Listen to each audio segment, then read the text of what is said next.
श्री गुरुवे नमः। प्रणाम भगवान।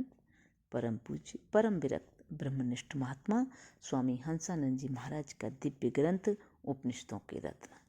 भगवान बृहदारण्यक उपनिषद चल रहा है और बृहदारण्यक उपनिषद का 4/4/21 और भगवान 4/4/22 इन दो मंत्रों को ले रहे हैं भगवान। तो पहला है भगवान तम एव धीर विज्ञाय प्रज्ञां कुर्वीत ब्राह्मणः न अनुध्यायात बहून् शब्दान् वाचः विगलापनं हि ततः इति। विगलापन मतलब भ्रम का उत्पन्न करने वाला। इसका उच्च वो है भगवान, भावार्थ है बुद्धिमान ब्राह्मण को उस ब्रह्म को ही जानकर उसी में बुद्धि लगानी चाहिए। बहुत शब्दों का चिंतन न करे, क्योंकि वह तो वाणी का परिश्रम मात्र ही है। अब भगवान आगे सह वा एस महान अज आत्मा यह अयं विज्ञानमय प्राणेषु यह एस अंतर्हृदय आकाशः तस्मिन् सेते सर्वस्य वसि सर्वस्य ईशान सर्वस्य अधिपति सह न साधुना कर्मणा भूयानः नो एव असाधुना कनीयानः एषः सर्वेश्वरः एष भूताधिपतिः एष भूतपालः एषः सेतुः विधर्णः एषां लोकानाम् असंवेदाय तम एतं वेदानुवचनेन ब्राह्मणः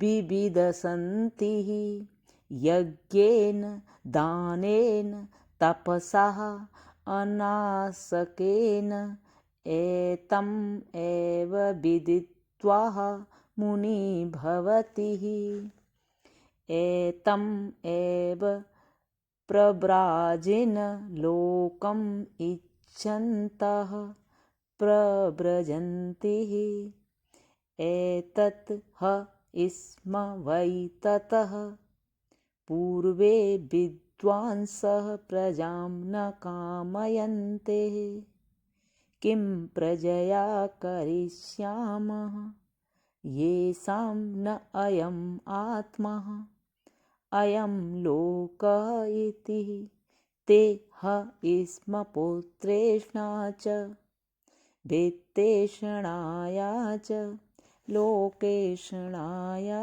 च व्युत्थायः अथ भिक्षाचर्यं चरन्ति या हि एव पुत्रेष्णः सः वित्तेषणः या वित्तेषणा सः लोकेषणः उभय हि इते एषणे एव भवतः सः एष न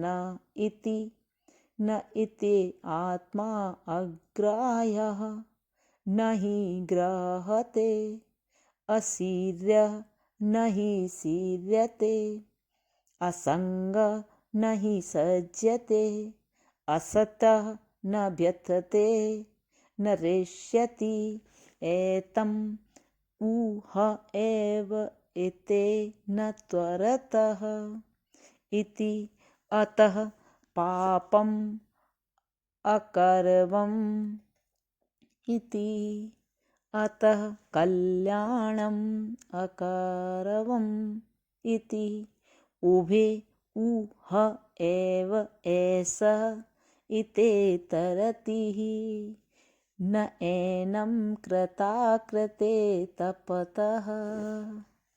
अब भगवान इसका भावार्थ है, वह यह महान अजन्मा आत्मा है जो कि यह प्राणों में विज्ञान में स्वयं ज्योति स्वरूप है।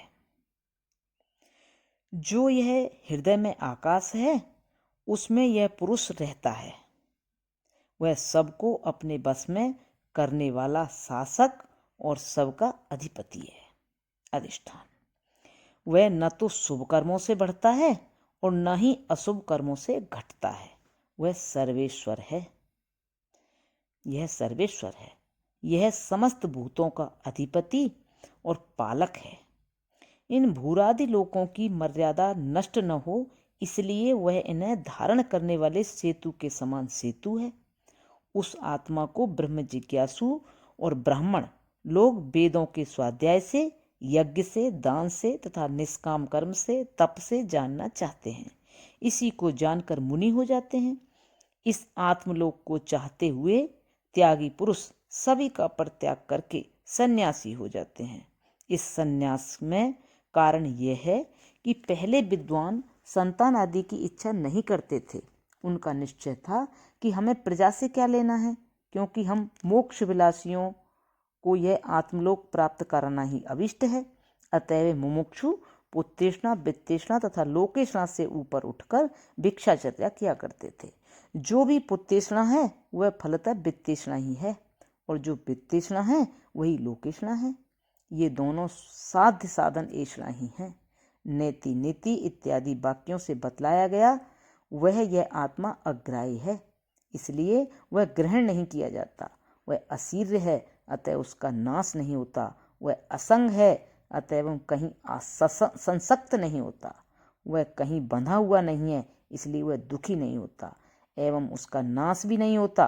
केवल इस आत्मज्ञानी को ही ये दोनों धर्माधर्म संबंधी हर्ष लोक नहीं सताते। इसलिए मैंने पाप किया है ऐसा पश्चाताप, या मैंने पुण्य किया है ऐसा हर्ष उसे नहीं होता, किंतु इन दोनों को वह पार कर जाता है। इस तत्ववेत्ता का किया हुआ और न किया हुआ नित्य नैमित्तिक आदि कर्म फल प्रदान और प्रत्यवाय के द्वारा ताप नहीं पहुंचाते।